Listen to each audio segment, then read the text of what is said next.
अरबी समुद्रात कमी दाबाचा पट्टा निर्माण झाल्यामुळे समुद्रात वादळ सदृश परिस्थिती निर्माण झाली आहे। दक्षिणेकडील वाऱ्याचा वेग वाढल्यामुळे समुद्रात उंच लाटा उसळत असून जोरदार वारे वाहत आहेत। समुद्रात ताशी अंदाजे 40 ते 50 किलोमीटरच्या वेगाने वारे वाहत असून पावसासाठी पोषक वातावरण निर्माण होत असल्याचं मच्छीमारांनी मत व्यक्त केलंय।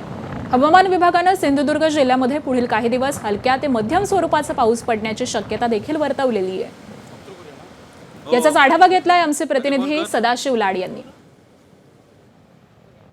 बंगालच्या उपसागरात कमी दाबाचा पट्टा निर्माण होतोय आणि त्यामुळे कोकणात हलक्या ते मध्यम स्वरूपाचा पाऊस पुढील काही दिवस कोसळेल असा अंदाज हवामान विभागाने वर्तवलेला आहे। मी सध्या समुद्र किनारी आहे आणि मच्छीमारांच्या आणि इथल्या स्थानिकांच्या मते या ठिकाणी पावसाला पोषक वातावरण जे आहे ते तयार होताना समुद्रात दिसते आहे। कारण सध्या समुद्र खवळलेल्या स्थितीत असून या ठिकाणी समुद्रात उंच लाटा ज्या आहेत 2 ते 3 मीटरच्या लाटा उसळताना पाहायला मिळत आहेत।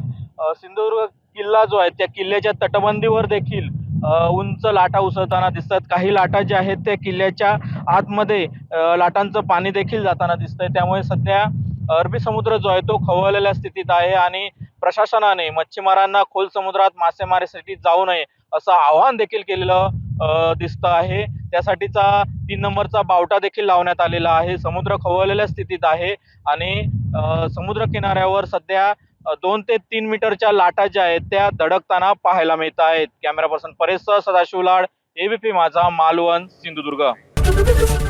एबीपी माझा, उघडा डोळे बघा नीट।